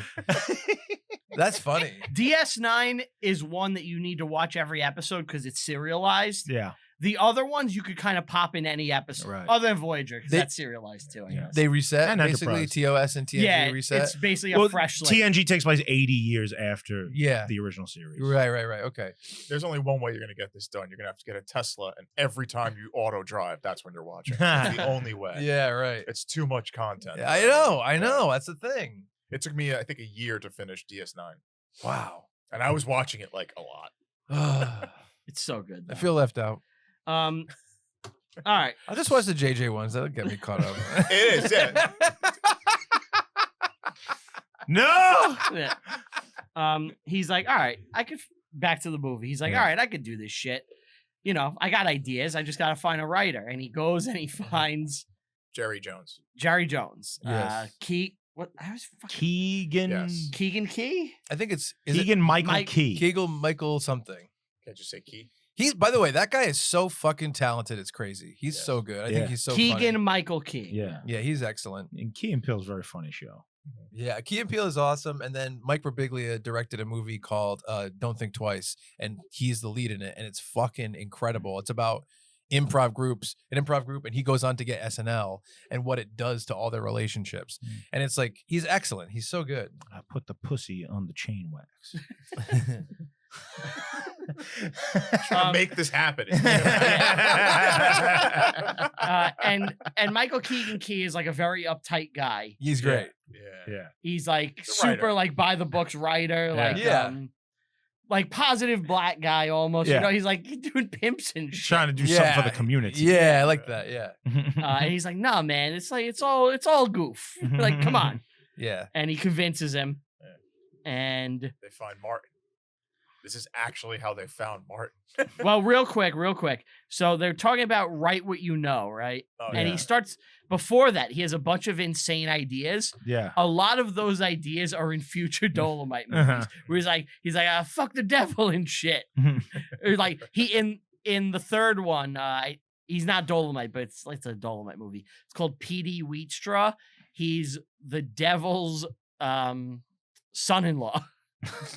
And like there's like exorcisms and shit. Yeah, that's like what he's referencing. Yeah. So it's like little in jokes there if you know. Mhm. Anyway, DeVille Martin. D'Urville Martin. This is how they met him. Yeah. They met him in a strip club. Oh, Wesley Snipes. Yeah. Yeah. And same thing. The only way they got him was to be like, you're going to direct it. He's very funny in this. He is fantastic. He's just getting fucked up. if the you whole time. if you watch this guy Yeah. perform in movies, Wesley fucking nailed him. And he was the bellhop in Rosemary's Baby. Yeah, which he uses like to brand. That's his big role. and he's essentially the sidekick to Fred Williamson. To the boss. Yeah. Because he's like in all his movies as like his sidekick. Like there's like a Amos. Yeah, Amos. Yeah. Don't let me die in a white man's town. And his other great line is, so it's basically Blazing Saddles, but the black version. Yeah, we've been quoting this line for years and years. So They're sitting eating breakfast. Eating breakfast. The two black sheriffs in this white They've town. taken over the white man's town. Yeah. And the white guy comes white over. man's town, black man's law. That's right. That's on the poster. Yes. And the like rich bank manager guy comes and interrupts them while they're having their breakfast. And he stops them and goes, "You are interrupting our breakfast. We never discuss business while we are eating." We have said you are interrupting our breakfast probably every time we eat breakfast together. I would say every time. The movie is a fucking blast. Yeah. It's by far my favorite Blaxploitation movie. I recommend it to everybody. It's on Tubi. I think the whole trilogy is. It's the Get legend. your filthy black hands off. Yeah. They're quoting the movie. Yeah. But it's actually the third part of a trilogy. It's almost like the Blaxploitation spaghetti western, like Man with No Name. Yeah. There's Legend of N-Word Charlie and Soul of N-Word Charlie, and then Boss N-Word. Wow. And Amos is his sidekick in all of them. Damn. D'Urville Martin and like other movies. If Fred's there, there's a good shot D'Urville Martin is his sidekick. Black man in a white man's town. He's got trouble. Get in his way, he's gonna cut you down. So, Take it over. I love the. I'll jump right back in. I love how he finances the movie now, because he's got the whole crew. He's got a writer. He's got actors, directors. He needs money, so he goes to his. I guess The record the executive. record executives. Yeah, and he wants an advance on his royalties. And this is interesting because I don't know how many people would have actually done this, because they warned him. They're like, if you fail, you're gonna owe us forever, man. You might like ruin They it. tell him straight up. They tell him straight Yeah. out, which is Well, they're I guess not that's bad real. guys. They're like, well, most of them are. Yeah. Most people who Yeah. are in that position love would to rip not them have off. told Oh, you. yeah. Yeah, it's like, oh, good, you owe us forever. and who knows? Maybe they didn't in real life. In this, though, there I are guess good they guys. did. Maybe they did. Maybe they did warn him, and he still took the chance. I don't know if I would. He bet on himself. Yeah. Yeah, I don't know if I would do that. But, very nice of them. I would say that. And I like they need a crew, and they're like, Jerry Jones is like, yeah, I know, like kind of these white kids. Mm-hmm. The director of the movie, not the director, the DP of the movie, Of He went on to do Dolomite. real stuff. the real Dolomite. Yeah, well, he had a real career after Mhm. this. His name is Nicholas Joseph von Sternberg. That Mhm. was the DP of Dolomite. His father is a legendary cinematographer who was like Oscar nominated, like level cinematographer Damn. and director. Damn. So like, it's a sick lineage. Sternberg did a whole bunch of shit after this, which is pretty good. If you look through his IMDb, I've seen some of his work. It looks pretty good usually. Nice. But I like that they're like, look, we don't know how to do this shit. Because at first, like, kind of the Craig Robinson and Michael Epps, like, what are these fucking white boys doing here? And they're like, look, I like that Eddie Murphy's like, we don't know how to do this shit. Need somebody Yeah, who does. Yeah. Yeah. From UCLA. Yeah. And they're like, okay. And it's a low budget, $100,000. Mhm. So they buy the Dunbar Hotel. They don't buy it. Well, excuse me, they use the Dunbar Hotel It's and just turn like it a into their sound dilapidated studio. fucking crack den. So Yeah. how accurate do you think the numbers are of the time? You think it's pretty accurate? Probably. Probably. Yeah, I And like, think what it is with the is. inflation on that? Let's see. 100,000 in 1975. Now It's probably about $500,000, $500,000? maybe a little under. I think more than that. 5 times? I don't know. We'll have to Sorry. see. No, you're good, buddy. 586,000. Yes, you're right. All right, so they're So making over. it for around 600,000. Yeah. Interesting. Okay. But I mean, you Which got to is- pay people. And, Of you course. It's just a fucking big budget for somebody who's never put out something before. That's what I'm Well, kind he's of not. thinking. He's a niche star within a market, right? Like, Yeah. I think that's kind of the hook is the part of this movie. The reason they can't get it made is because he's like, I'm huge compared to being nobody, but they're like, yeah, but you're nobody compared to being like, you know, Red a Fox. movie Right. star. Yeah. Yeah, exactly. or Bill Cosby, you know, Yeah, like, exactly right. Yeah, and they have this dilapidated motel, and they're like, look, we could just shoot everything here, redress scenes, Yeah. and do all this. Yeah. And there's no electricity in the place. They have to like jerry rig it Yeah. to I get loved the that electricity scene. work. Yeah. I loved seeing Yeah. him like fucking try to just make shit work by Yeah. any means possible. Yep. Well, a Because cool I thing. can't tell you how many times this man forced me to do that. We're still doing Yeah. that. Still doing it. A cool thing that happened in this is so they had the script ready to go, and they brought Nicholas Sternberg on as a advisor, and he started telling them stories from the set, which really a lot of people didn't know, and they took a Stuff lot of like those that. and they brought it into the movie Oh, That's because it great. wasn't super That's well cool. documented before. That's great. Yeah. That's cool. That's very cool. So like they're kind of fresh Dolomite stories. Mhm. And they get into the lead production, and I just love how chaotic it is. Oh, Oh, It's so funny. it's you could tell it's so like such a pile of shit. Like no Mhm. one knows what they're doing. Oh. You can't act. But they're having fun.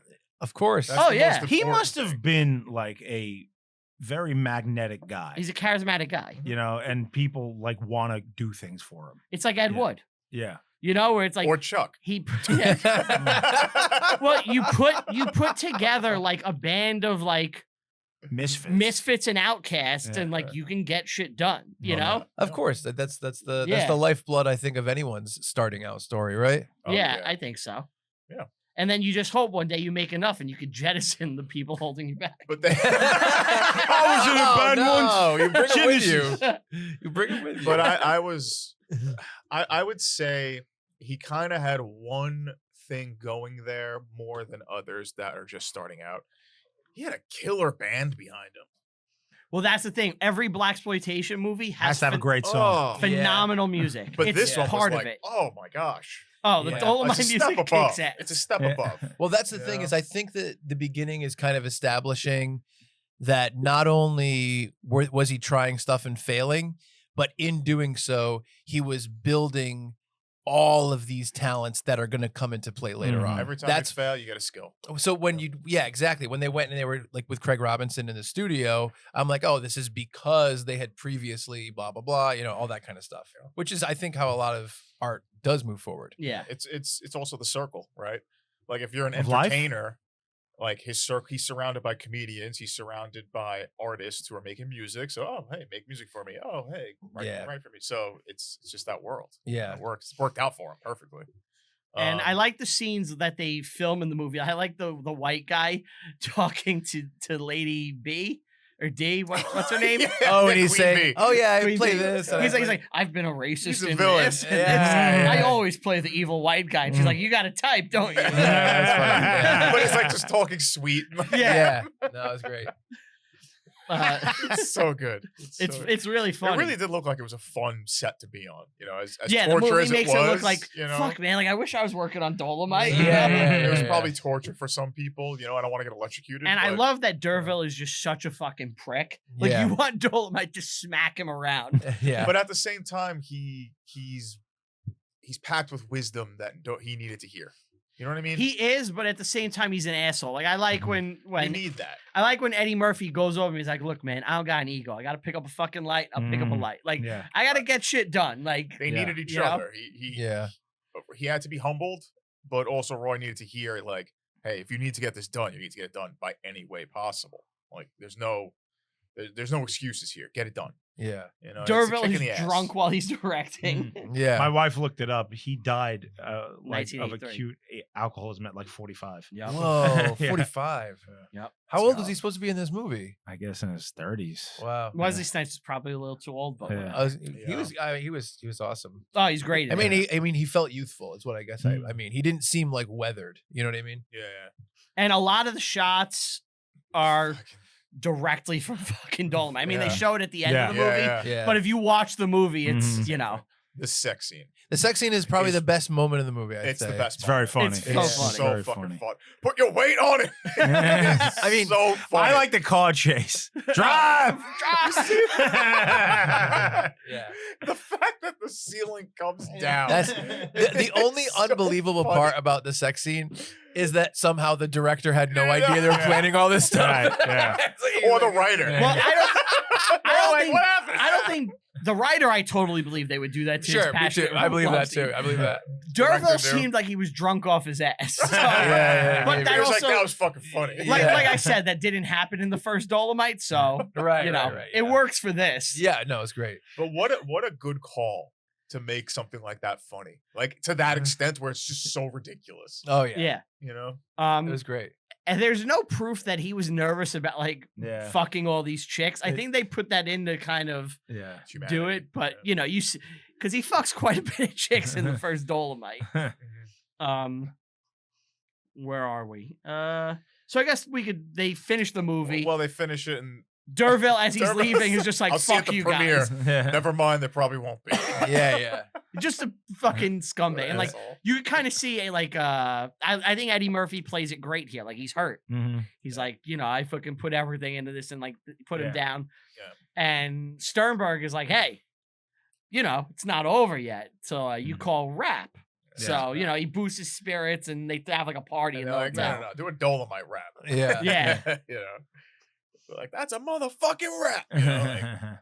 Like, And they try to shop the movie around. to Right. shop the movie And around. it doesn't work. Right. Nobody wants this. Yeah. This really happened now. Mhm. Couldn't get it picked up. Mm-hmm. No one wanted to distribute it. Dimension Pictures passes on it. Now I wanted to ask: is this the dimension that we know from like the Scream. mid '90s with Scream? Harvey Weinstein, I believe they bought it. They bought it, so it wasn't that at the time. It started as a subsidiary of Warner Brothers, I believe. Okay. And I think they bought the label rights. Right. Because I think Dimension, even when it was, mid 90s, was made for weirder stuff. It was made for either lower budget stuff or stuff that didn't appeal to a mainstream audience. Horror. Yeah, like that kind of stuff. But I feel, I know they did Scream, but I feel like I've seen Dimension films before that are not weird. Like they are mainstream. I don't know if they were. I think they're kind of like low budget at the Okay. very least. Okay. So I'm wrong. It is not the same company. Oh, it's a 'Cause different this, dimension. This was Dimension Pictures International DPI. It was a subsidiary of it's connected to Warner Brothers in a way. Okay. And then like they put up a bunch of Blaxploitation and like war movies, shit like that. Mm. It folded in 1980, and I guess the Weinsteins must have just liked the name. Okay. Doing a Mm. quick, I see. Okay. But the guy who did it, Lawrence Woolner, he's uncredited in the movie. That's the guy Bob Odenkirk is playing. Okay. He was involved with independent movies with Roger Corman. Oh, hell yeah. That's who, awesome. king of independent movies. Mm. Yeah, Fantastic Four, baby. Yep. So We get a Chris Rock cameo. Yep. yeah, he's a radio host, and he's like, Bobby Vale. I know a theater. Go Yeah. talk to like my Yeah. My cousin owns it. Yeah.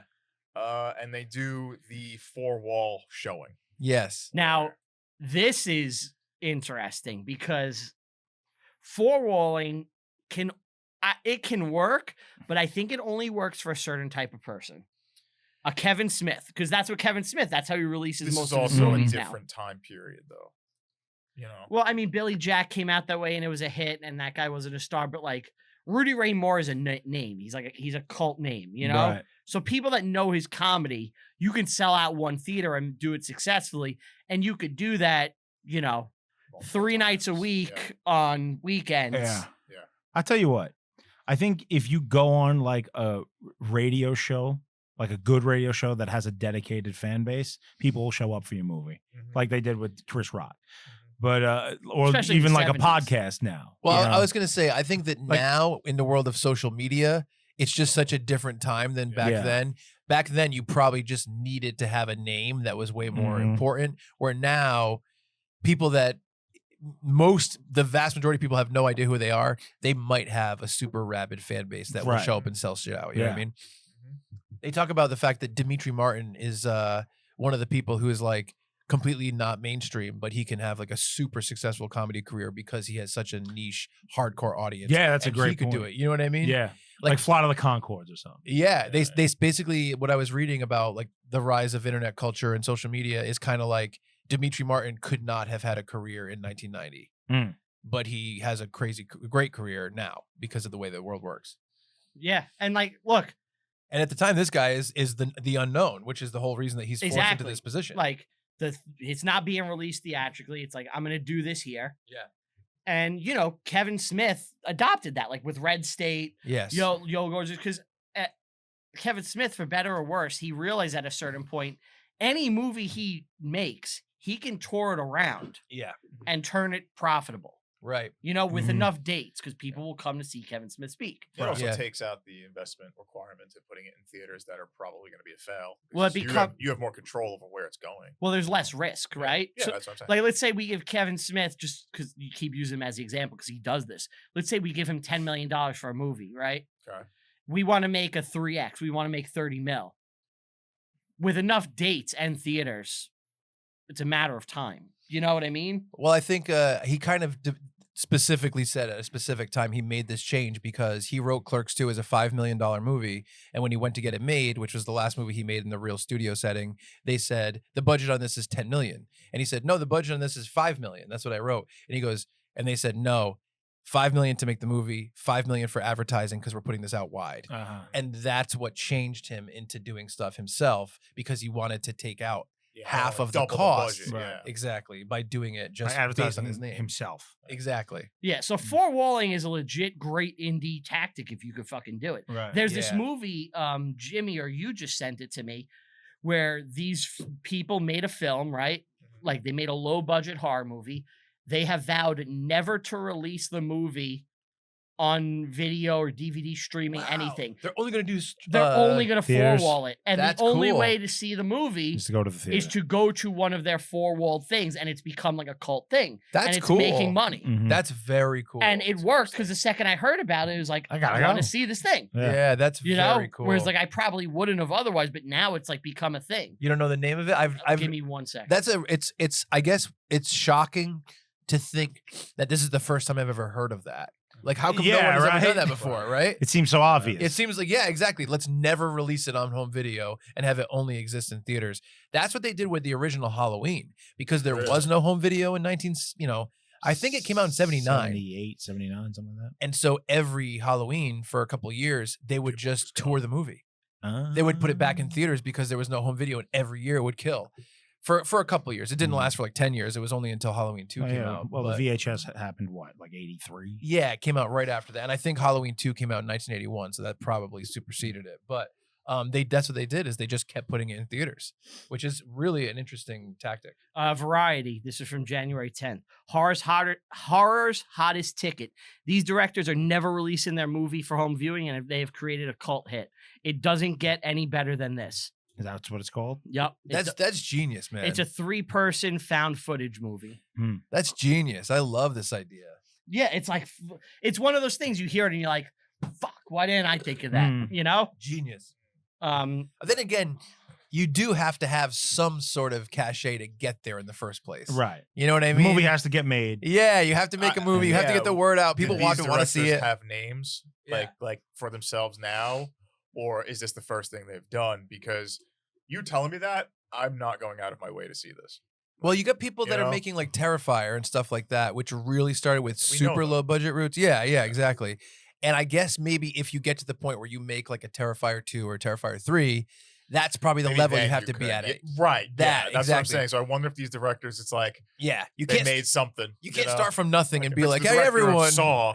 Yeah. Obviously, people are going to flock to that more than, Right. they produced like a bunch of like low budget stuff. Yeah, I don't recognize a single thing here as being like. One of the titles is Raw Dog Got a Raw Deal, which is a very weird title. I just couldn't get my eye. What happened to Raw Dog? Got a Raw Deal. It was a bad deal. That Raw Dog. I would have given him a better deal. Let me workshop your name a little bit, guys. I would have called it Covered Dog. That's funny, man. So eventually the four walling is a big hit. The studios come calling. Set up a house record for the theater. Yep. Yeah. Well, it's like, that's an insane, like, ticket average. If you sell out one theater, which is like, I think Kevin Smith has some sort of record for per theater average, because when he like does it, it's so high from selling out every seat. And these are like the 50s big theaters that are shut down now. Because in the 50s, you know, it wasn't a Cineplex. It was one big screen where people were going and watching like Ben-Hur for 4 hours, or Lawrence of Arabia, 50s, 60s. Right. So you're selling that to a big black community. Right. Fucking he's making a killing. The studio is like, What look, kind of community? The big black one. Come on, guys, at BBC. What are you talking about? Thank you. There we go. Fucking go for a layup. He's like, yeah, look at it go. I keep doing that today. A lot of subconscious stuff coming out of Brian. On Freudian But slips. so the studio is like, look, you could keep four walling it, or you could have us put it out, and then you could get money and make more. And he's like, I like his line here where he like is like kind of giving the guy shit. Yeah. And he's like, fuck that. And they shake hands. I know, me too. I like that too. And now it's like they're doing like the official release premiere, because now it has a big release. And I like that he has like the limo with his people. Yeah. And they're all driving. All the worst there. reviews ever. Got some Yeah. bad reviews. Yeah. But He's- bad reviews bring an audience. He's like, fuck them, you know? They'll come see it. Yeah. And he gets to the theater, and it's like, it's basically packed. It's sold out. The people there don't give a fuck about bad reviews. Right. There's people outside that can't get in. Yeah. And they'll be out there till like 2 in the There's morning. showings until 2 a.m. And people are going in to watch the movie, and he sees like a little kid, and he's like, hold on.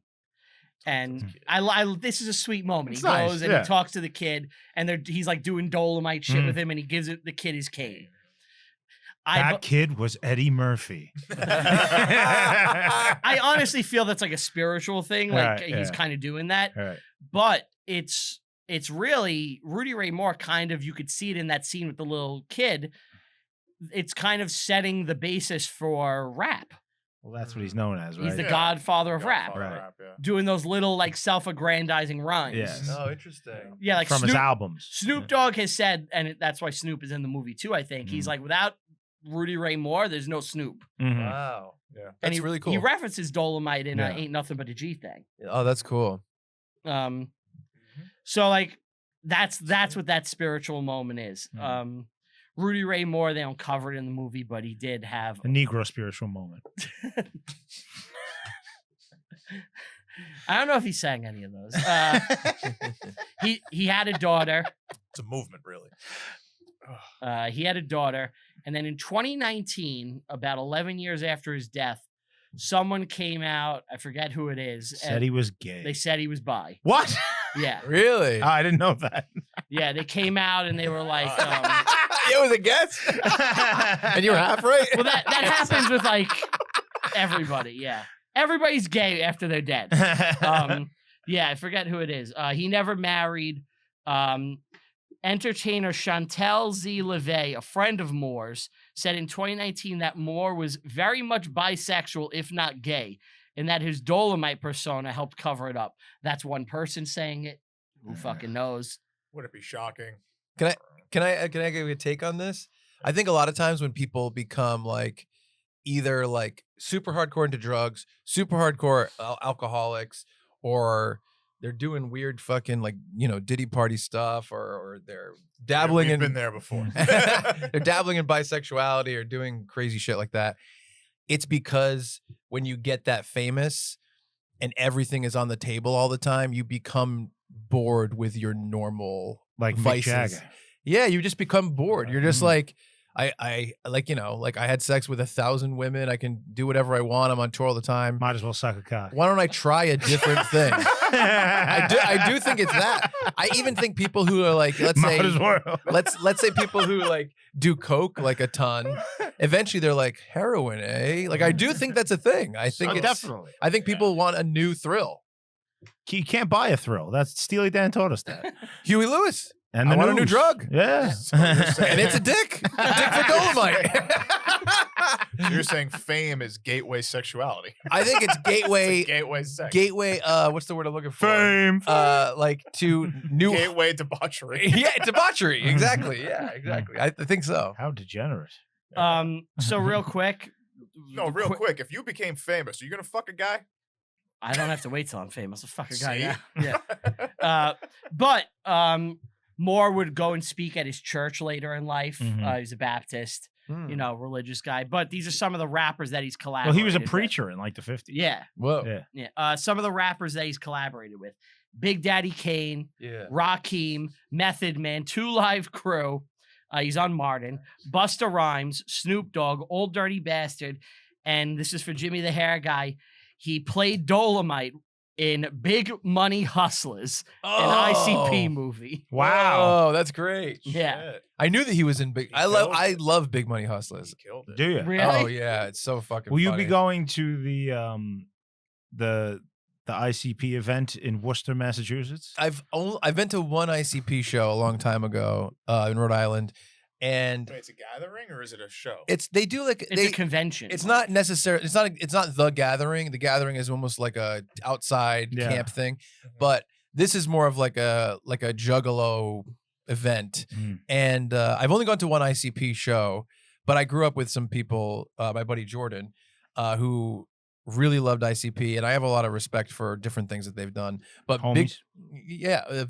there was Big Money Hustlers was the big one for Mm. me. It was just straight up comedy, and it was like this type of movie where there was one guy who was like a lawman and one guy who was like a cool pimp. Clown And exploitation. Clownsploitation.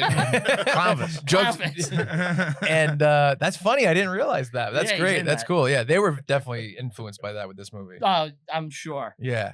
When I saw he was in it, it kind of was like, maybe I'll watch Big Money Hustlers. Mhm. You would enjoy it. I probably would. Guaranteed you would like. I don't know about Big Money Rustlers, which is The Western version. that's their Western. That Whoa. the sequel. It's a prequel. Yeah, it's a prequel. Which I love the thought of, like, in the Old West, someone's like, putting on clown makeup. And they gotta worry about TB. I gotta dress like a fucking clown first. Big Money Rustlers. It's Are funny. they stealing It's- cows? they- Stealing horses? I think it's more like bank robbers and stuff like that. They're fucking funny, man. All right. What an interesting life this man had. Yeah. What do you guys rate the movie out of 10? So I really enjoyed it. I enjoyed Me it too. Yeah. but I don't know if I can go too high just because of like how do you really I think it's a stand this up against? I other give it an things? 8.5. I'm gonna give it an 8. I was going for a between 7 and 8, probably an 8. It's fun. I'll give it like a 7 because I think it's really for a specific type of person that would enjoy this. Mm. And what I mean by that is like people like us who Yeah. are interested in the process of how a big thing became a big thing, Yeah. especially when it's rags to riches, obviously. Yeah, I just love the independent spirit of a guy who's like, Exactly. every time he's told no, he's like, fuck you, I'll do it myself. And he figures it out. And Exactly. Yeah, I would argue to say this. I mean, besides Coming to America, I really love this one. This might be my favorite Murphy. It works. Wow. Wow. It might be Favorite Murphy. favorite movie. Yeah, Murphy movie. Yeah. Murphy movie. Yeah. No, Huh. but more than Murphy Brown. Yeah. Give it a check. Chuck can go first. All right, Chuck, this is my sketch for the episode. Describe what you see, exactly what you see. Do not deviate from it. I believe this is a pimp with a cane. He's got quite a smile. Stick legs. All he really has is a hat. I guess that's supposed to be a feather on top. It looks more like a comb. That's correct. And he has like a little fist, I think, at the top of the cane. Is that correct? It's, Or is it just a ball? it's kind of the curve. I just fucked up. Yeah. We could go Oh, with he has a fist. staff, like Yeah. like he's a magician. It's pretty good. If I didn't know what we were talking about, I Yeah. definitely would have guessed pirate. Okay. I would have gone So pirate. it's a I don't know if you've. What do Is you that think? Blackbeard? That's Blackbeard. Is that black everything? I'm I'm gonna be honest. This looks like some kind of. Do you ever see like a Punch and Judy show from the 1800s? Yeah. Like he's got a little puppet. Yeah. And they hit each other. Yeah. Yeah, it does kind of look like that. I agree. punch, punch, punch. Punch and Judy. I'm not gonna lie. This looks like a Hasidic Jew. I'm not gonna. Interesting. There's a beard. Oh, there's a big hat. I see it. I mean, he's missing the curls, baby. Well, when you think about it, look Hasidic at- Jews look at kind it of look again. like pimps. Look at it again. They got It's- big hats. that's there, not bad. man. That's not bad. I agree with you. It's pretty good. Amish could be Amish. Yeah. That realm. Yeah. Chuck, you got anything you want to promote? Oh yeah, check out my podcast, Fun Bearable. We post every Wednesday, same day as Reviewing History. Rupert's been on many times. We do Popcorn Kernels together, a little side podcast that's like a Reviewing History Fun Bearable I crossover. want to do one Very coming up. fun. We got to do one. Yeah, we go back and forth. I One's like on the intro with all the Nazi imagery. Yes. I didn't realize it was Nazi imagery, to be honest. I just grabbed World War II footage. I may revise it and put in some American footage. I think we're gonna revise the intro. I want to get some artwork, but we go back and forth in the 2 feeds. So one episode will come out here, one episode will I come got out so on confused Fun there. Bearable. But yeah, we have a lot of fun over there. We do a lot of script stuff over there, a lot of comedy stuff. And check out Tuesdays with Stories, a podcast I produce with Mark Norman and Joe List. We do a lot of documentary projects on our Patreon, that kind of stuff. Follow me at Discount Chuck online. I want to thank this person. Oh, yeah. Daniel Desmond. Let's thank you, Daniel, for the Yes, Yes. it's a very nice sentiment. Yeah, he sent a bunch of Christmas cards into Fun Bearable, one for each of us, me, Brad, and Ray, and one for Reviewing History. So Very I brought nice. it today. That was Thank very you. nice. Daniel Desmond is a great guy. He's a great supporter. Let me see if he subscribed to the Patreon before.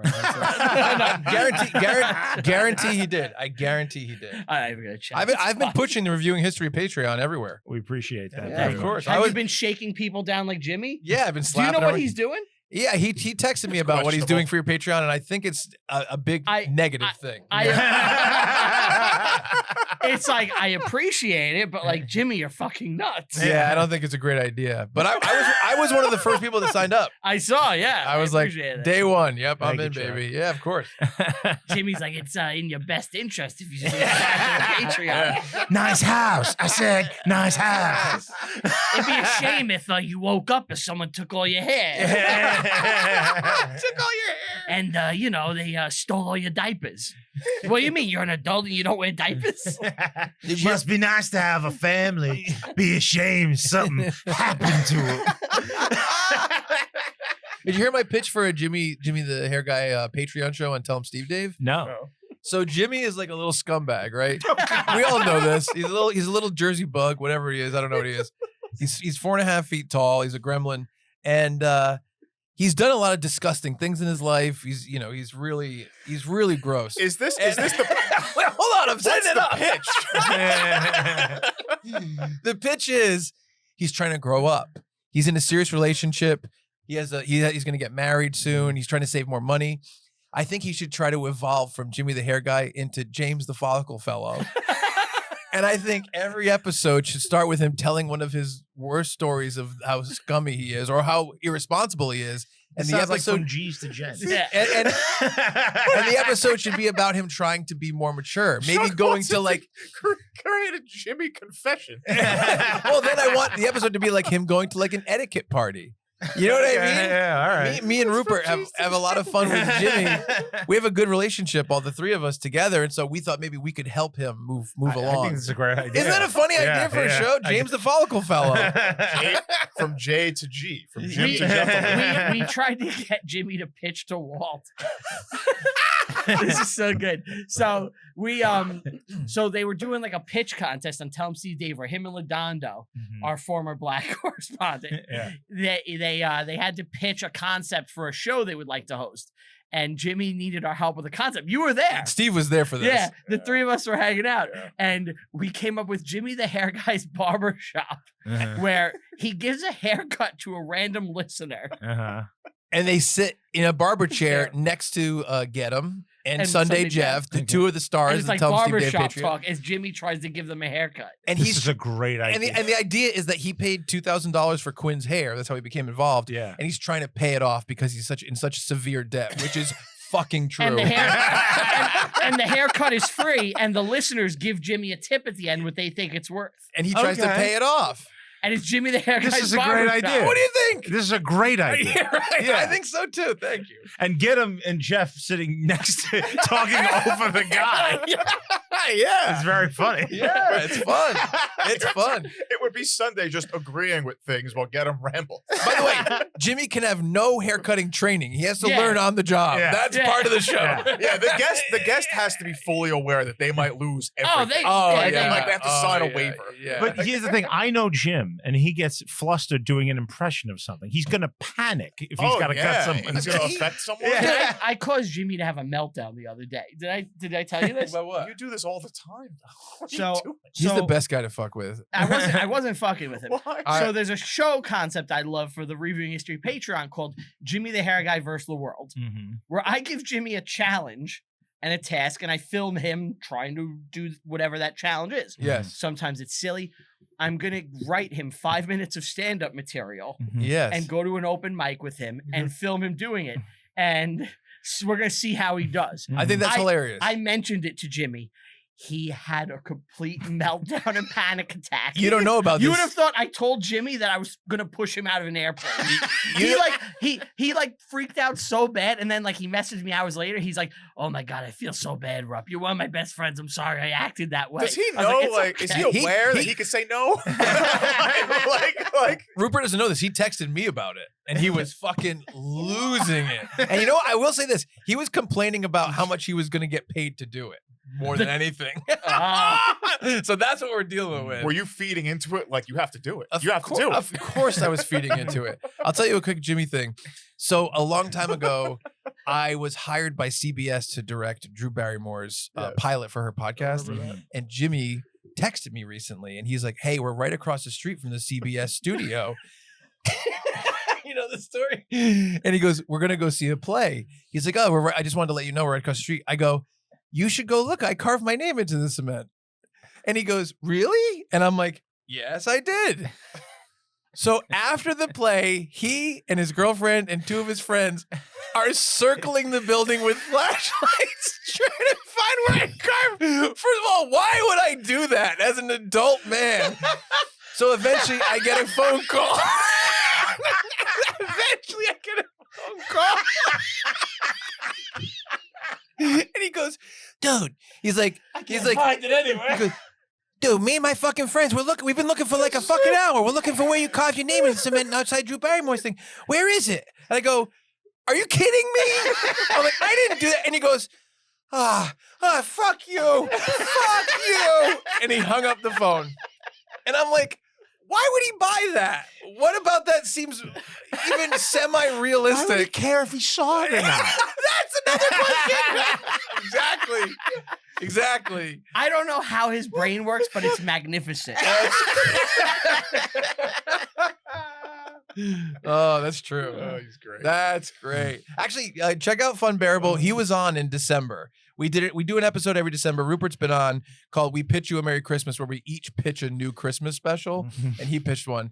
But there's a lot of Jimmy the Hair Guy stories in that one about Rupert and me and him, and he's it's gonna be really, the really fun. star out of So check everyone. out Fun Bearable. Jimmy is like a star. He's going to be the main star out of everyone. Jimmy is. He's like a stunt boy. He's a really magical little guy. I love him. He's like the guy at the radio station who they're like, Yeah. "It's Christmas. Go put your tongue on the pole." Yeah. You know? He's like, fuck. I swear, I gotta do this. Those Oh my god, I'm stuck. It's just like Christmas.